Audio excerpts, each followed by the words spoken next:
Prepare करून या। आणि ये हम है, ये लडाख है। पिताजी इधर बैठा है। अरे वाह सिद्धू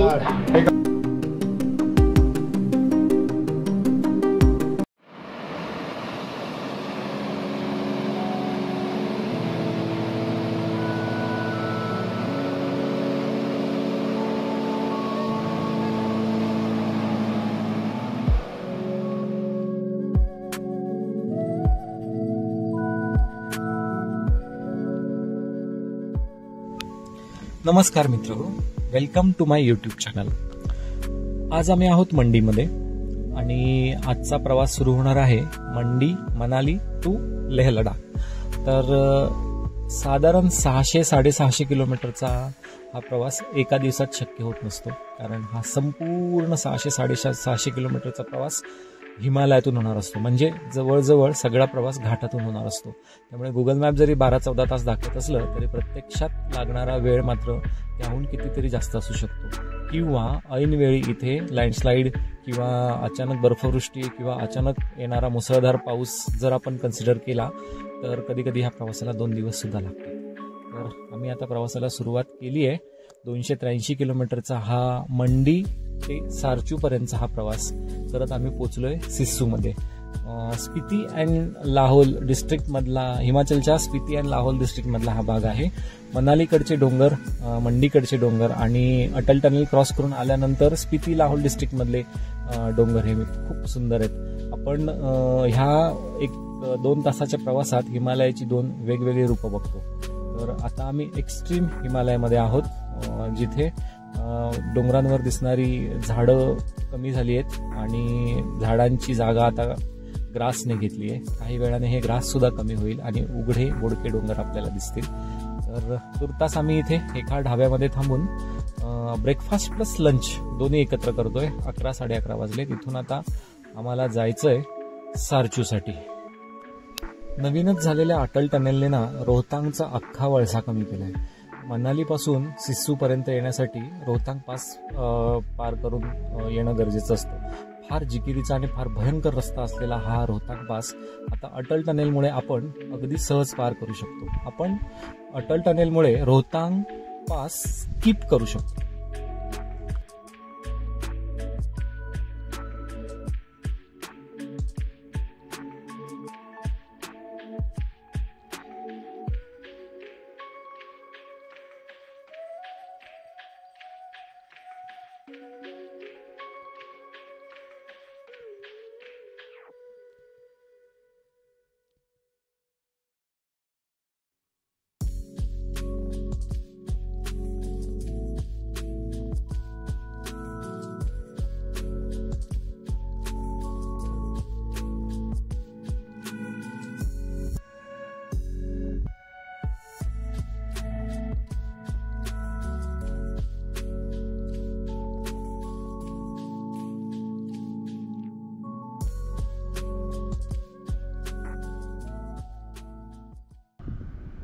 सकाळी 7 वाजता सुरू झालेला हा प्रवास आम्ही दुपारी 4 वाजता थांबवतोय आणि आम्ही आता पोहोचलोय सारचूमध्ये। सारचू म्हणजे हिमाचल आणि लडाख यांची बाउंड्री आहे। तर फार भयंकर एक्स्ट्रीम वातावरण असलेला हा भाग। समुद्र सपाटीपासून मनालीची हाईट साधारण 6,500 फुटांपर्यंत आहे आणि सारचू आहे 13,500 फूट।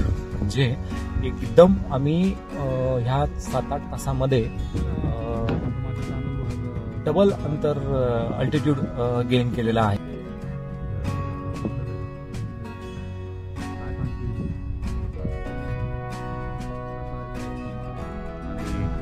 खूप भारी, एक नंबर चाललाय, एक नंबर। आता कुठे आलोय, आता आलोय ते पण सांग। सारचू हिमाचलची मला वाटतं ही लास्ट एंड आहे हिमाचलचा। इथून पुढे काही काळाने लडाख सुरू होईल, बरोबर ना? बरोबर। तर हिमाचल संपतंय। जो काय रोड होता it is extremely adventurous. Okay, it is beyond expectations. जेव्हा तुम्ही याल प्रिपेअर करून या। आणि काय कसं वाटलं की आज सकाळी कुठून निघाला होता, किती वाजता? आज सकाळी आपण मंडीतनं सुरू झालेला प्रवास अटल टनेल, सिस्सू, जिस्पा, किलॉंग, बारालाचा पास, झिंगझिंग बाग एवढं सगळं डिस्टन्स क्रॉस करत आम्हाला घेऊन आलाय सारचू सारख्या भयंकर ठिकाणी. लिटरली हे खूप भयंकर ठिकाण आहे. आणि आता आपण सरचूला का थांबलोय? एवढा कमी ट्रॅव्हल का करतोय? थांबण्याचं एक कारण इथून पुढचं डेस्टिनेशन 88 किलोमीटर आहे. राईट. आणि आता एवढ्या कमी वेळात ते शक्य नाही. बरोबर. रात्री कुठेतरी अडकून पडू. 90 किलोमीटर म्हणजे इकडचे साधारणतः 5-6 तास. बरोबर. 6-7 तास लागणार. कारण सगळे अप हिल डाऊन हिल. तुम्ही जर मनाली टू लेह असा जर प्रवास करत असाल तर मी तुम्हाला रिकमेंड करेन की सारचूला थांबण्यापेक्षा तुम्ही 100 किलोमीटर मागे जिस्पाला थांबा. जिस्पा सरचूपेक्षा कमी उंचीवर आहे, त्यामुळे ऑक्सिजनची इथे जी पातळी जेवढी कमी असते ना तेवढी जिस्पाला नसते. जिस्पाला आपल्याला ऑक्सिजन सॅच्युरेशन ड्रॉप होण्याचा किंवा अल्टिट्यूड सिकनेस जाणवण्याचा तेवढा प्रश्न येत नाही. आणि थोडं अंतर गेन जाऊन आपण रेस्ट घेतल्यामुळे थोडं ॲक्लमॅटायझेशनसाठी सुद्धा ते बरं असतं. शिवाय सारचूमध्ये ना तुम्हाला राहण्यासाठी फार चांगले ऑप्शन नाही आहेत. हे जे समोर टेंट दिसत आहेत पत्र्याने बांधलेले, इथे आपल्याला राहावं लागतं. आणि ह्याच्या कम्पॅरिझनला आपण जर जिस्पाचे कॅम्पिंग साईट्स कम्पेअर केले तर ते कितीतरी बेटर आहेत आणि तिथे बाकी फॅसिलिटीज सुद्धा चांगल्या आहेत. सरचूमध्ये बाकी काहीही फॅसिलिटीज नाहीत, ऍब्सोल्युटली काही नाही. तुम्ही थांबण्याच्या प्लॅनमध्ये तर तुम्ही तुमच्या सगळ्या मेडिकेशन सहित ऑक्सिजन सिलेंडर सहित या, कारण इथे आल्यानंतर अक्यूट माउंटन सिंड्रोम नावाचा प्रकार होतो आणि इथे भयंकर लेवलची थंडी असते. इथे आम्ही साधारण आलो ना तेव्हा 0च्या खाली टेम्परेचर होतं. भेटूयात आपण नक्कीच लवकर भेटूयात. Okay, bye. सारचूला थांबलोय आणि इथे पाऊस सुरू झालाय. एवढा बेकार पाऊस आहे ना, असं वाटतंय हे टेंट उडून जाईल, एवढा वारा आहे. सध्या काय वाटतंय तुला हे सगळं एकंदरीत परिस्थिती बघून?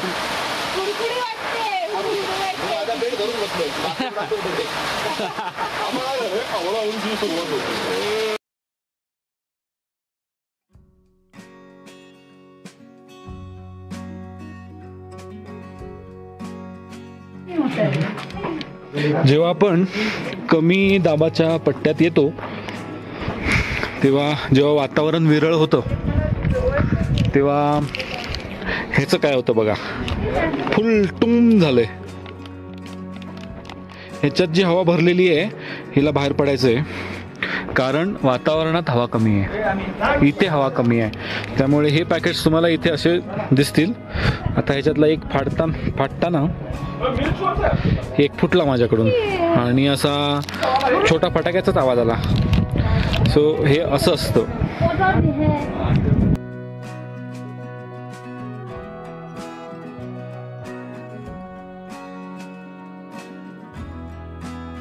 हे डोंगर जेवढे फोटो किंवा आपल्या व्हिडिओमध्ये दिसत आहेत त्याच्यापेक्षा कितीतरी जास्त अजस्त्र आहेत. म्हणजे खरं सांगायचं तर म्हणजे कंपॅरिझनसाठी सांगतोय आपण जर वेस्ट म्हणजे सह्याद्रीच्या खाली उभं राहिलो आणि समजा गगनबावड्याचं टोक बघितलं तर आपल्याला जेवढं दिसतंय हे त्याच्यापेक्षा उंच आहे. खूप खूप खूप उंच आहे. आणि हा मागचा डोंगर दिसतोय हा तर अजस्त्र आहे. आत्ताच 10 मिनिटापूर्वी इथे तुफान पाऊस झाला. असं वाटत होतं की हे सगळे टेंट उडून जातील. खूप जबरदस्त पाऊस झाला. काही बायकर्स आहेत, एक आहे तमिळनाडूमधून, एक आहे केरळमधून. ह्यांची बाईक आता लडाख ट्रिप संपली आहे, हे आता मनालीला चाललेत आणि तिथून एक बाईक सरळ तमिळनाडूला जाणार आहे आणि एक मनालीतून चंदीगडवरून फ्लाईट घेऊन केरळला जाणार आहे. So Ladakh trip is all about your patience. He trip तुमचे पेशन्स चेक करते. रस्त्यात 2-3 वेळा तरी वाटलं की इथून परत जाऊया, पण नाही, ठरवलंय ते करायचंच. लोकल कन्स्ट्रक्शन हा जो पार्ट आहे, ह्या ज्या भिंती आहेत ह्या मातीच्या आहेत. प्रचंड थंडीपासून संरक्षणासाठी मातीसारखं दुसरं काही नाही. कोकणात सुद्धा पूर्वी अशा भिंती असायच्या, आता सगळी जागा कॉन्क्रीटने घेतली आहे. पण ही आता भिंत थंड आहे, हाताला थंड लागते. हे पूर्ण मातीचं आहे. काय करायचं आपल्याला काहीच माहित नाही आपली. हे आहे तिथल्या टेंटचे केअरटेकर किंवा हे ओनर आहेत. आप केअरटेकर या ओनर हो? आपका है ये? खुद का है ना? ये आप चलाते हो या खुद का है? हाँ, खुद का है. सो ये ओनर है और ये यहाँ पे सारचू जैसी जगह पे है. सारचू जैसी जगह पे सर्विस दे रहे हैं.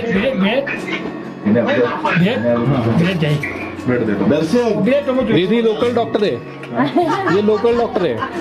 लोकल डॉक्टर है ना आप दवाई देते हो ना? हाँ, जल्दी पूरे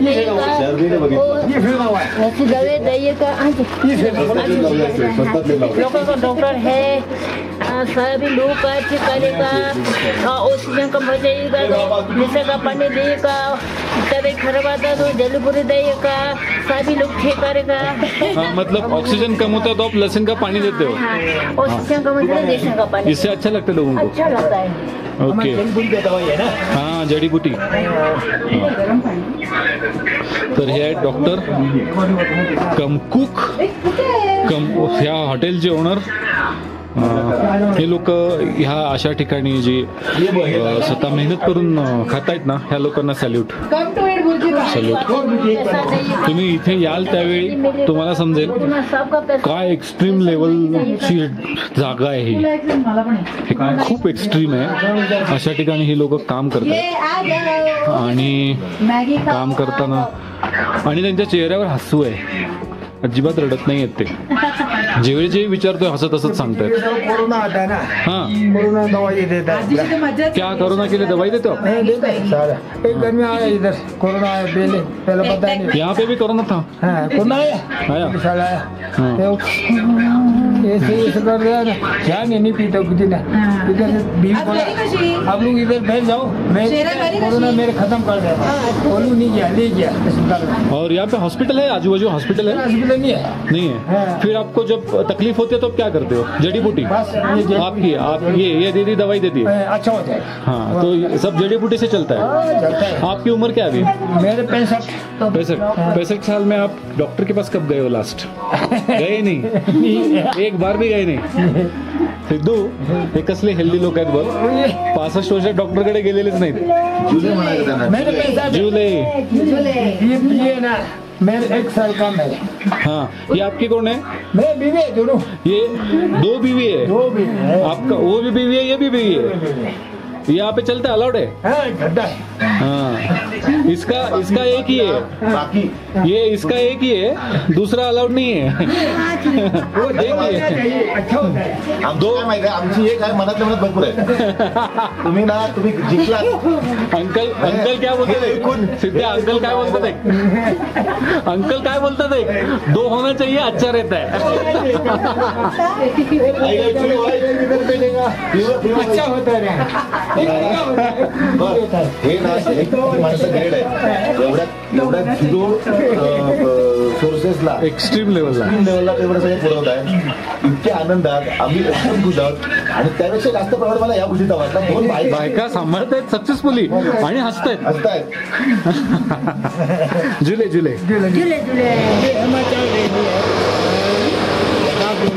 डिस्ट्रिक्ट कड़की का है.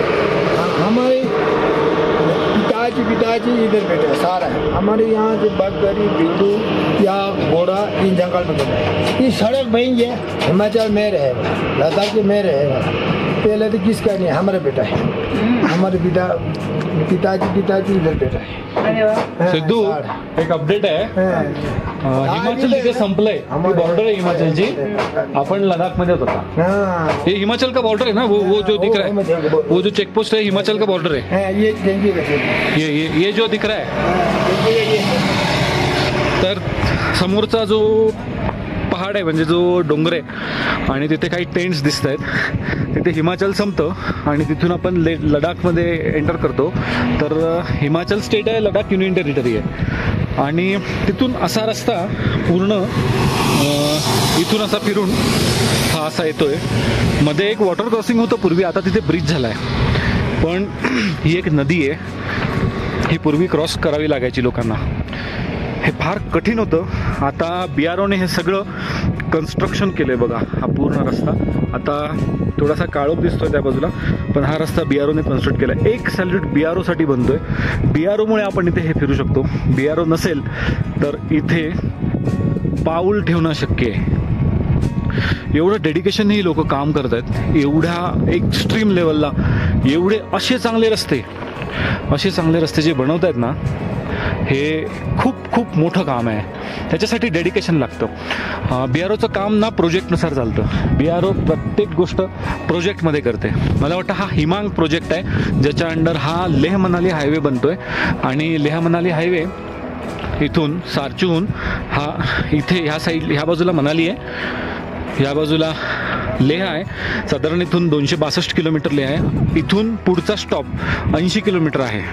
पहाड ह्या डोंगरांमधून तुम्हाला जायचं आहे आणि 65 किलोमीटरसाठी 6 ते 6 तास लागतात, कारण रस्ता एकदम ऑफ रोड आहे, रस्ता नाही आहे. त्याच्या पुढे मात्र हायवे आहे. तर BRO जे काम करतंय त्याच्यासाठी सॅल्यूट. आणि आता मला भारतीय असल्याचा खूप अभिमान वाटायला लागला आहे. तर दरम्यान पाऊस सुरू झाला आहे. तो जो डोंगर दिसतोय समोर, तिकडे पाऊस सुरू झाला आहे. इथे काळा ढग दिसायला लागला असेल. इथे पाऊस फार भयानक येतो, 10 मिनटं येतो, पण असं वाटतं सगळे उडवून टाकेल.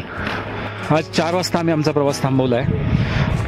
पांगला जाणं इथून जे 65 किलोमीटर आहे ते पुढच्या म्हणजे काळोख पडेपर्यंत शक्य नव्हतं. 6-7 वाजेपर्यंत शक्य नव्हतं. आम्ही शक्यतो 7 वाजेपर्यंत प्रवास करतो. त्याच्यानंतर जे डेस्टिनेशन असेल तिथे थांबतो. म्हणजे डेस्टिनेशन समजा नाही सापडलं तर जी जागा मिळेल तिथे थांबतो. रात्रीचा प्रवास स्ट्रिक्टली बंद नाहीच करायचं ठरवलं आहे.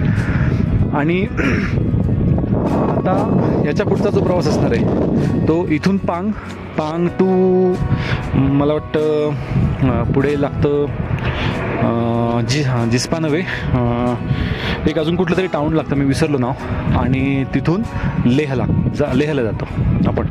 तर हा उद्याचा प्रवास. लेहला 2 दिवस कंपल्सरी ॲक्लिमॅटायझेशनसाठी आपल्याला थांबावं लागतं. त्याच्यात 2 दिवस व्हायच्या आधी तुम्हाला कुठलाही कागदला किंवा अजून कुठलाही पँगॉंगचा सुद्धा पास मिळत नाही. ॲक्लिमॅटायझेशन म्हणजे काय, इथे ऑक्सिजन फार विरळ आहे. म्हणजे मला बोलताना पण दम लागतोय. आता पल्स ऑक्सवर बघितला तर माझी ऑक्सिजन लेवल होती 75, जी की आपण कोविडमध्ये 90च्या खाली आल्यानंतर घाबरायचो. आणि इथे आत्ता माझी होती 75. तर विचार करा किती दम, म्हणजे 4 पावलं टाकताना सुद्धा दमायला होतं. बेडवरून खाली उतरताना सुद्धा असं वाटतं की आपण काहीतरी मोठं काम केलं. तर त्यामुळे तुम्हाला तुमची बॉडी त्या वातावरणात सूट होण्यासाठी तो लडाखच्या डिस्ट्रिक्ट कलेक्टरने काढलेला नियम आहे आणि तो योग्य आहे, जेणेकरून मेडिकल इमर्जन्सीज फार येऊ नयेत. सनसेट होईल आता. खूप छान दिसतंय. ग्लेशियर एवढे सुंदर दिसतात ना. आता इथे तर ग्लेशियर नाही आहे कुठला, मला दिसत नाही आहे. आता हा जो डोंगर दिसायच्या बॅक साईडला आहे, पण तो कॅमेऱ्यात दिसणार नाही. ग्लेशियर मी शूट केलेत, ते दिसतीलच. तर आता थोडं इव्हिनिंग स्नॅक, थोड्या वेळाने जेवण आणि सरळ झोपणार आहोत. अजिबात जागरण करायचं नाही. सकाळी 5 वाजता जर्नी स्टार्ट करायचं आहे. बरं 5 वाजता का, तर पुढे 2 वॉटर क्रॉसिंग आहेत असं कळलं आहे. तर वॉटर क्रॉसिंग जेवढं तुम्ही सकाळी क्रॉस कराल तेवढं फायद्याचं असतं, कारण ग्लेशियरवरनं हे पाणी येतं वॉटर क्रॉसिंग म्हणजे. तर सकाळी तापमान कमी असल्यामुळे तेवढं पाणी येत नाही. सो पाणी कमी असतं वॉटर क्रॉसिंगला. तुम्ही गाडी आरामात क्रॉस करू शकता. जर दुपार केली तर मात्र काही खरं नाही, गाड्या अडकतात. अगदी जीप रँगलरसारख्या सुद्धा गाड्या अडकतात. त्यामुळे सकाळी प्रवास करायचं ठरवलं आहे. इथे आल्यापासून एक गोष्ट प्रकर्षाने जाणवते की ऑक्सिजन प्रत्येकाचा SpO2 आम्ही बघतोय प्रत्येकाचा कमी आहे. साधारणतः 80-85 दरम्यान, 70च्या दरम्यान मिळतोय. आणि म्हणून मला थोडीशी उत्कंठा आली आम्हाला की इथल्या लोकांचा किती आहे हे आम्हाला बघावं. तर इथून बघू शकता 84% आहे, पण ते इझिली मॅनेजेबल आहेत. त्यांचा हार्ट रेट 78 आहे. आपला हार्ट रेट जास्त जातोय. हो, टॅकीकार्डिया होते आम्हाला. म्हणजे ह्या वातावरणाला जुळवून घेण्यासाठी आमच्या हृदयाला फार त्रास पडतोय, त्याला जास्त काम करायला लागतंय. तसं यांना नाही आहे. म्हणजे ह्या वातावरणाशी ते फार मस्त ॲडॅप्ट आहेत. अर्थात ते पहिल्यापासून ते राहत आहेत. आता हे 2 बहिणी आहेत आणि त्या इथे आपल्याला येतं 90%, 83%, 82% नॉर्मल. म्हणजे इथलं इथला नॉर्मल सॅच्युरेशन खूप छान आहे. नॉर्मल सॅच्युरेशन खूप चांगलं. मला वाटतं 84 वगैरे ज्यांचं आमच्यामध्ये मिळतं आहे, मला वाटतं माझ्यामध्ये 70 वगैरे पण मिळालं. पण आता तसं त्रास नाही. तुझं किती 78 होतं. हे बघा आता हे पिऊ बघते. अरे देवा, पिऊचं 78 आहे, 78 आणि टॅकीकार्डिया पण आहे 107. हार्ट रेट वाढतोय. हळूहळू या वातावरणाशी आम्ही अनुकूल होतोय. बघू आदित्यचा बघूयात आपण.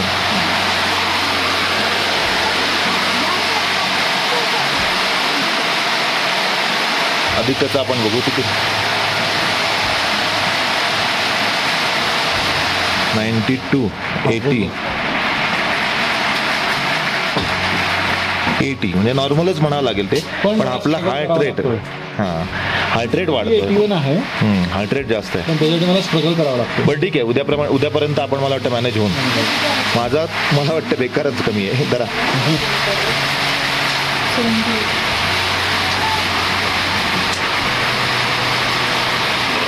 ठेव ना, रिलॅक्स कर ना. रिलॅक्स रेस्ट नाही करायचं ॲक्च्युली. 53, 119. तू बोट रेस्ट करतो मला. अरे नाही,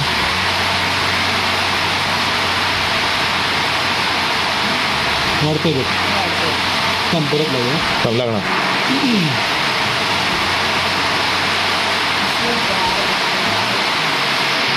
65, 66, 70 पर्यंत जातं.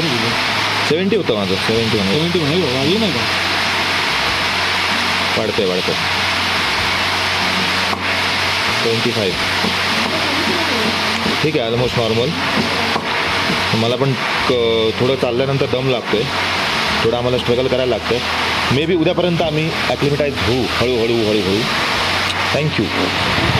संध्याकाळचे 6:30 वाजलेत आणि इकडे अजून दुपार आहे. मला वाटतं इकडे 8, 8:15, 8:30 पर्यंत ऊन असतंच. The next morning.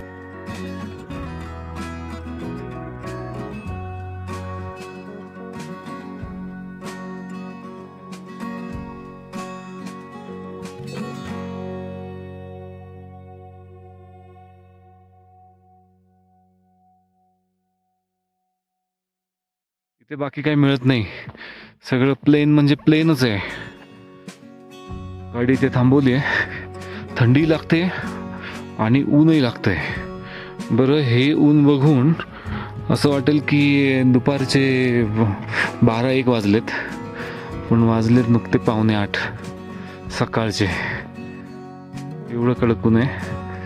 आता इथे मॅगी केल्याशिवाय पर्याय नाही. सो मॅगीचा सगळा सेटअप रेडी झाला आहे. दर्शन सुरुवात करतोय. सिद्धू आहे, मयू आहे सोबत. आता बघूया कशी मॅगी बनवतोय. हे एकदा बनवायचंच होतं.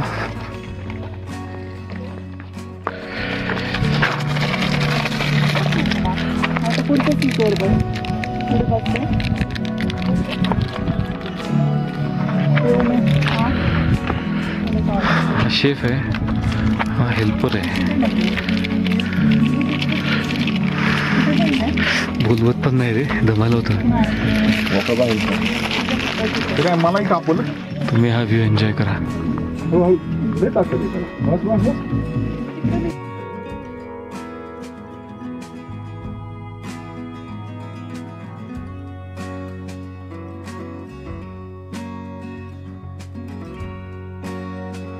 ये हम है, ये लद्दाख है और ये मैगी है जिसे हम खाने वाले हैं।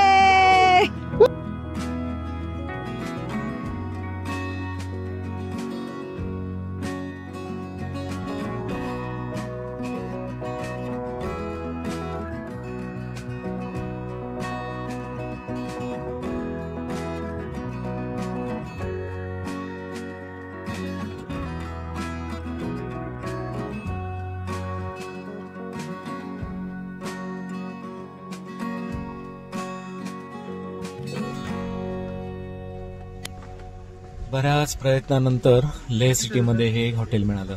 या हॉटेलचं नाव आहे सोकर. याच्यामधलं TSO म्हणजे लेक आणि कर हे त्या लेकचं नाव. म्हणजे प्रत्येक लेक मागे इथे TSO लावण्याची प्रथा आहे. जसं की पँगॉंग TSO. त्या प्रकारे हे टांगलांगला पासच्या जवळ एक लेक आहे, त्याचं नाव सोकर आणि त्या लेकवरनं या हॉटेलला नाव दिलं सोकर. इथे आम्ही रूम घेतल्यात. ह्या आहेत सगळ्या फर्स्ट फ्लोअरला.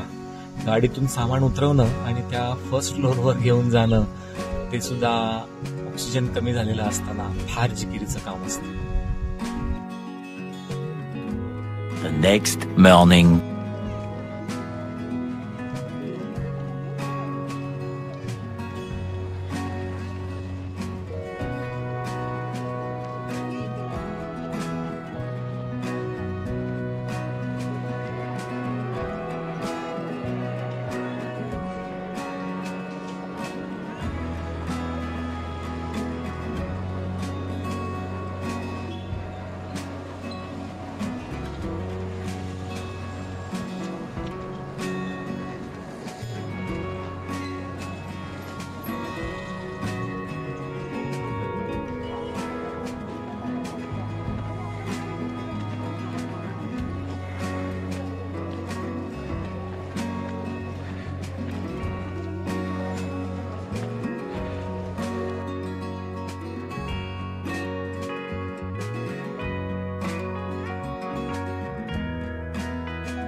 अंकल ये ठंड में कैसे मैनेज करते हो आप?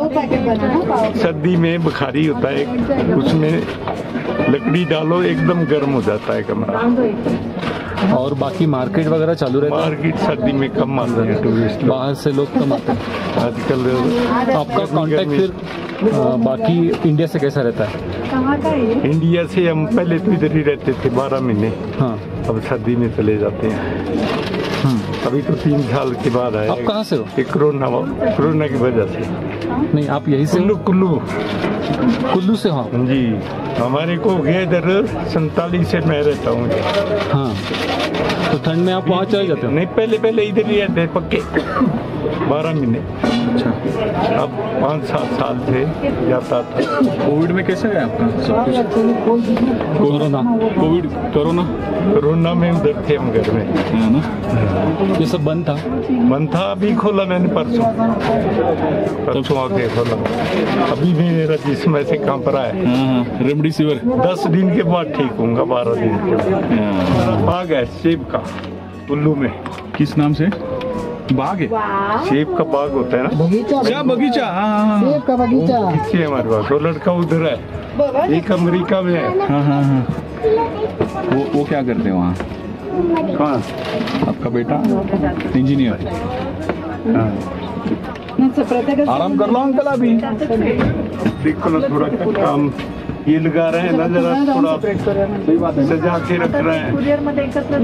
होते हैं पण नहीं होते तो आपने ऐसे ही चल जाना, आपने खोला है तो 2 पैसे बटिया। वो हम नहीं, हमारा खुदवा के रखता है ना, तब तक गिरेंगे तब तक नहीं।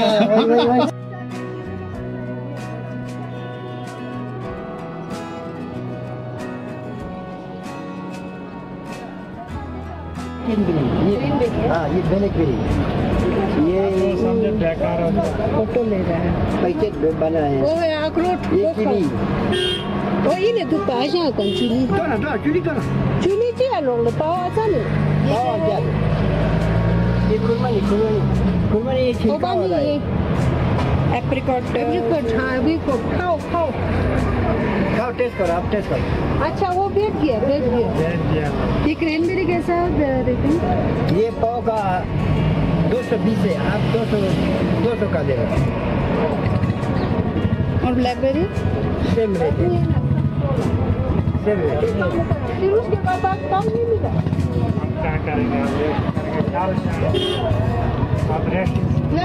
या जुली अंकल ये आपको कहाँ से मिलता है? ये गोवा से मिलते हैं, गोवा से। ये लद्दाख से मिलते हैं। ये सब लद्दाख का है? हाँ, ये वाला ये सब ये गोवा से आता है आपको यहाँ? ये गोवा से आते हैं।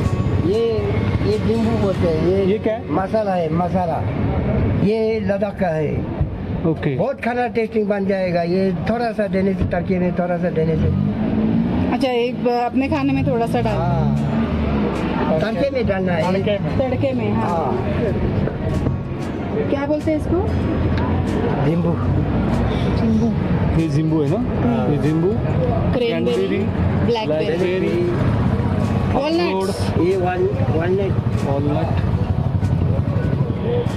एप्रिकॉट।